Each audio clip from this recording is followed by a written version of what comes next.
Allah 3 hari sebelum puasa dipanggil sama Mbak Lutfi dan saya ditunjuk jadi Sekretaris Jenderal Petanesia, sebuah organisasi kebangsaan non politik yang khusus merestorasi budaya dan persatuan kesatuan. Kerjaannya menggali kuburan keramat,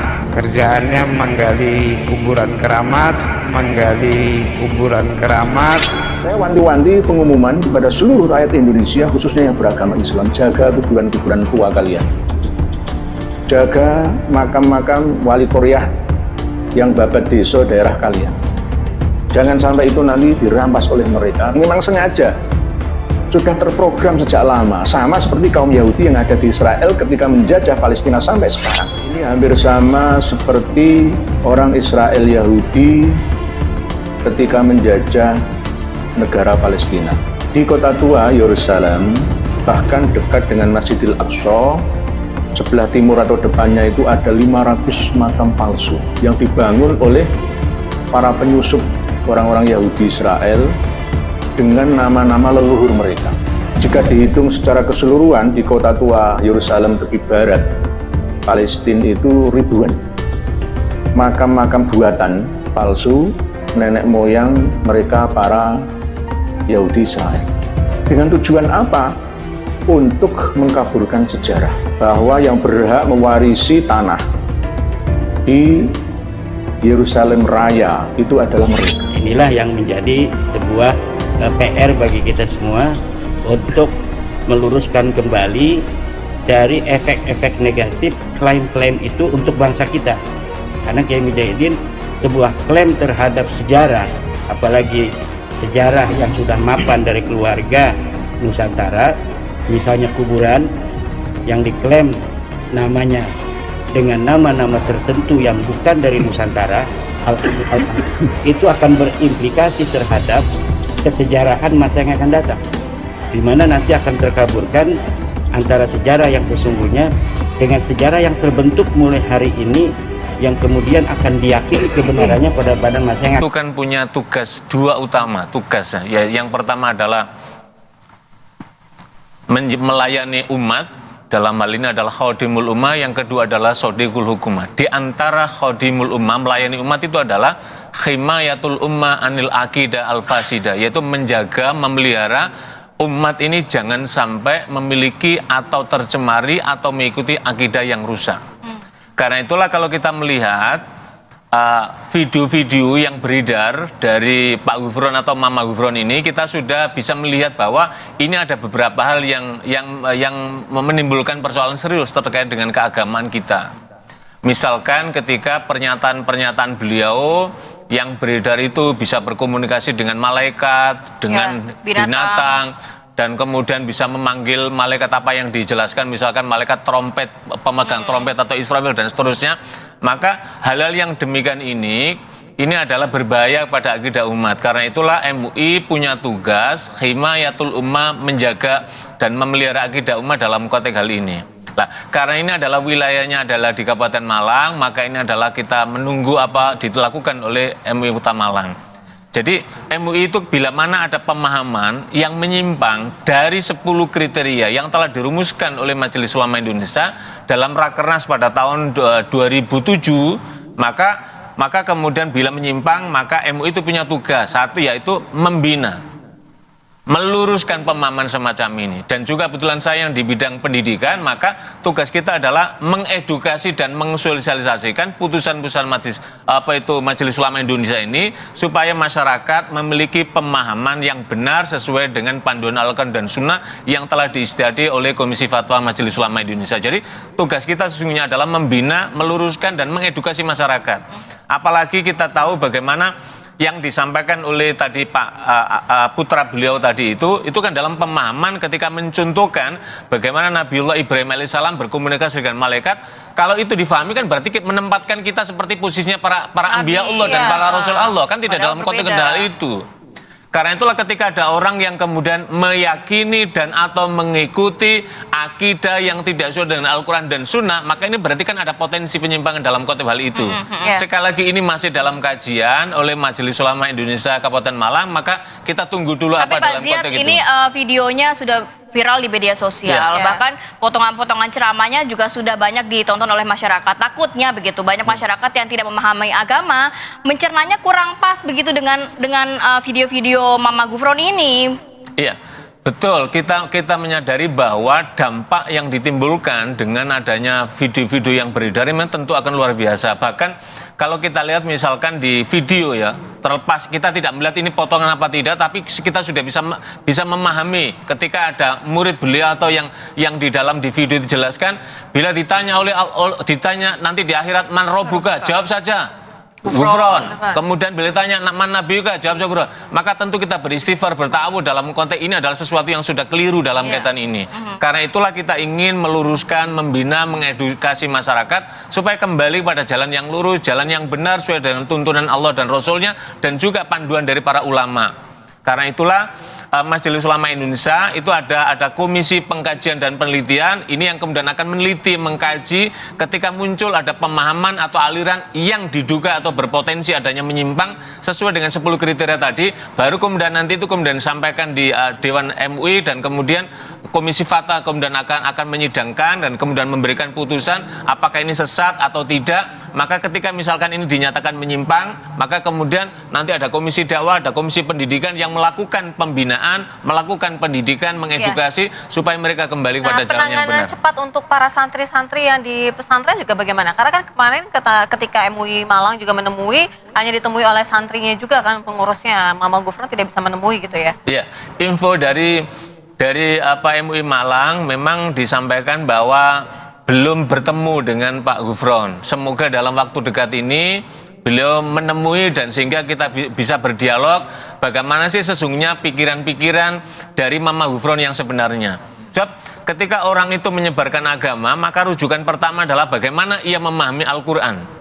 Makanya di dalam 10 putusan Majelis Ulama itu kan tidak boleh melakukan penafsiran yang menyimpang sesuai dengan kaidah-kaidah penafsiran. Itu kan dalam rangka untuk menjaga kemurnian, originalitas dari ajaran Al-Quran dan Sunnah tadi itu. Kemudian memahami apa standarnya, bagaimana kitab turos, pandangan-pandangan para ulama terdahulu, maka kemudian kita bisa mencocokkan dalam konteks ini. Ziyad, beberapa poin begitu ya yang mungkin sudah dirangkum oleh MUI Malang terkait perbedaan ajaran dari Mama Gufron ini. Tapi kalau kita juga melihat salah satu video yang beredar di media sosial, di mana saat pembagian ijazah cukup banyak begitu santri-santri yang sujud kepada Mama Gufron. Bahkan ada komentar netizen sujud itu sama Allah, bukan sama manusia. Nah sebenarnya hukumnya seperti apa sih? Kita tidak tahu apa konteks yang sesungguhnya pada saat itu ketika menerima ijazah itu, apakah mencium kaki daripada Pak Gufron ini ataukah apa, kita tidak tahu the real dari itu. Tetapi kalau kita lihat hadis Nabi Shallallahu Alaihi Wasallam terkait dengan sujud, Nabi kan pernah menyampaikan, andai kata tidak memberatkan laula anasuka la ummati, andai kata aku tidak memberatkan umatku, maka niscaya andai kata aku diizinkan oleh Allah, niscaya aku akan memerintahkan para istri itu adalah untuk bersujud pada suaminya. Tetapi tidak dibolehkan, manusia itu hanya diizinkan bersujud hanya kepada Allah Subhanahu wa Ta'ala. Maka kalau misalkan ketika menerima ijazah kemudian sebagai takdim pada guru, kemudian mencium tangan guru, maka saya kira ini adalah tidak ada persoalan. Tapi ketika sampai pada tingkatan kemudian harus sujud di hadapan kaki guru, saya kira ini juga tidak dibetulkan dalam taklimul muta'alim, sekalipun dalam pemahaman yang semacam ini. Lah, karena itulah dalam hal ini kepada para anak-anakku sekalian, para murid, para santri, maka nyantrilah, belajarlah kepada kiai-kiai yang kredibel, pesantren-pesantren yang kredibel, yang jelas di sana kitab apa yang diajarkan, bagaimana sanad keilmuan pengasuhnya dan seterusnya. Ini dalam rangka untuk menjaga pemahaman keagamaan kita supaya kita memiliki pemahaman keagamaan yang benar. Baik, kita langsung ke Pak Mujid, tanggapannya Pak, itu tadi seperti disampaikan oleh Pak Ziyad, itu seharusnya tidak dilakukan seperti itu, yang sujud kepada seorang guru ketika mendapatkan ijazah. Terima kasih saya sampaikan kepada Bapak Muhammad Ziyad. Terima kasih sebagai Bapak MUI, seharusnya beliau dengan bijak tidak mudah ngambil justice macam itu. Kalau anak-anak yang pas wisuda sampai sungkem bahkan mencium kaki, itu tidak ada program semacam itu. Berarti kita harus klarifikasi kembali, innamal amalu binniyat. Mungkin niat mereka tabarukan, takdiman kepada seorang guru, bahkan ibarat orang tua itu. Jadi kalau langsung dijastri semacam itu, keluar dari koridor agama lah, itu yang mohon maaf ya kami boleh lawan lah. Terus lagi mohon maaf Bapak Ziyad, apakah kalau referensinya tadi dialek sama oleh Pak malaikat, Ziyad itu menyimpang. Nah, artinya kita apa yang jelas- diajarkan oleh santri ini juga tidak benar gitu. Jadi Pak Mujib, kami tadi telah menyampaikan kita tidak tahu terima the kasih. real bagaimana konteksnya. Maka inilah yang kemudian kita lihat bagaimana pandangan para ulama secara umum meletakkan kewajiban seorang murid takdim kepada gurunya, takdim seperti apa. Kalau cium tangan guru, cium tangan kiai, saya kira ini masih bisa dimaklumi dan memang ini ada rujukannya. Tapi sampai kemudian harus mencium kaki dan seterusnya, maka inilah yang perlu kita lihat apa maksud dan tujuan dalam hal ini. Sekali lagi, Majelis Ulama belum menyatakan ini keputusan ini menyimpang apa tidak, belum. Karena itulah kita menunggu Majelis Ulama Indonesia yang ada di Kabupaten Malang untuk melihat dalam kaitan ini, mengkaji, meneliti secara seksama dan cermat. Baru setelah itu kemudian apabila didapati ada penyimpangan, maka Majelis Ulama punya kewajiban untuk membina, mengajak dan meluruskan pada saudara-saudara kita supaya kembali kepada pemahaman sebagaimana yang dicontohkan oleh para Al-Quran dan Sunnah dan juga pandangan para ulama yang soleh. Iya, Pak Mujib, itu berarti memang dari inisiatif anak-anak sendiri ya? Tidak ada arahan dari pihak pondok pesantren kalau lagi pembagian ijazah itu harus sujud syukur dengan cara seperti itu ya? Itu inisiatif anak-anak sendiri. Jadi tidak ada aturan nanti harus cium kaki, nggak ada. Jadi mohon maaf dengan sekali lagi, kalau Bapak MUI seperti kayak kemarin itu, kalau kata saya itu memang oknum itu. Kalau sudah menjustis unik, sudah di luar agama, di luar syariat, ya nanti dulu Pak. Jadi tolong hati-hati, katanya harus cari yang kredibel ya. Kalau tadi ya saya bahas, Quran menyatakan ikutilah orang yang tidak minta upah. Coba itu dibahas kita bersama, coba. Unik Ya, Pak Mujib, dengan transparan, gratis. juga begitu dari ada MUI, ada Kalau pihak yang dari lain, Mama ayo Gufron, monggo. pastinya kan. Kita bahas masail. Ya. Ya, mungkin sedikit boleh kita flashback, sebenarnya Mama Gufron itu sejak kapan sih melakukan ceramah, memiliki pondok pesantren, dan backgroundnya sendiri mungkin ya kita kan tahu biasanya kalau ulama, alim ulama ini kan mengenyam pendidikan dulu terlebih dahulu di mana, berapa tahun dan lain sebagainya. Mungkin boleh diceritakan, Pak Mujib.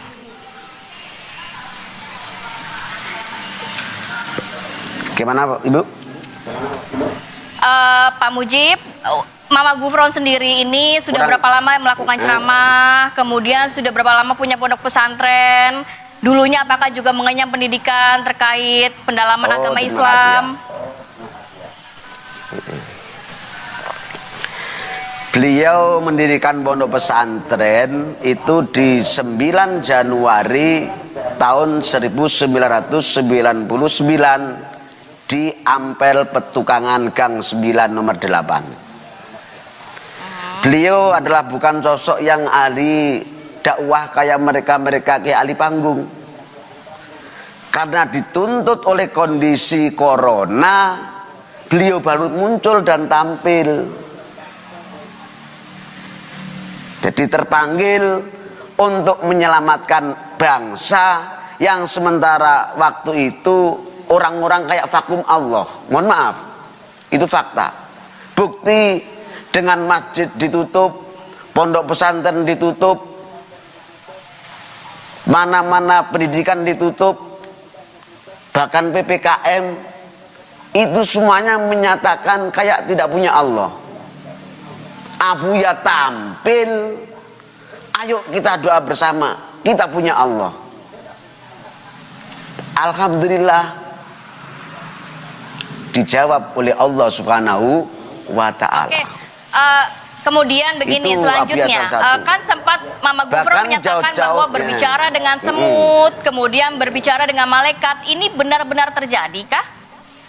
Karena kan memang sesuai syariat Islam tidak ada begitu terkait hal gini, ini. Bu. Loh, oke, terima kasih. Orang punya metode, punya retorika, punya balaghah untuk menyampaikan bagaimana menyampaikan itu sampai diterima di dalam ruh dan jiwa kita. Kalau beliau kan khususnya jamaah, khususnya santri. Contoh, ibarat ayo kita buka sejarah Nabi Sulaiman alaihissalam. Bagaimana cara Nabi Sulaiman? Fatabassama dhahikan min qawliya. Kan Nabi Sulaiman bersama pasukan dan Baik, Pak yang Mujid. dikumpulkan oleh Allah di surat Sulaiman, wa husira li Sulaiman junudu ya. Baik, Pak Itu Mujid. sebenarnya, Kita mohon maaf, harapkan Pak Abu Mujid, Yalus. orang tua Bapak bisa Ya. juga bertemu dengan MUI Malang ya, agar tabayun menjelaskan sama-sama Bisa. menerima begitu. Akhirnya juga dari Bisa, MUI itu monggo. bisa menelisik Iya, dan 24 bisa jam. menelaah lebih lanjut Iya. dari pondok pesantren itu dan ajarannya. Pak Ziyad mungkin yang terakhir. Ya, pada kesempatan ini tadi yang disampaikan oleh putra dari Pak Gufron dan siapapun, saya kira ketika mengambil kias atau analog kemudian menempatkan Nabi Sulaiman bisa bicara dengan semut, bisa bicara dengan Binatang. hewan, saya Ya. kira ini tidak bisa.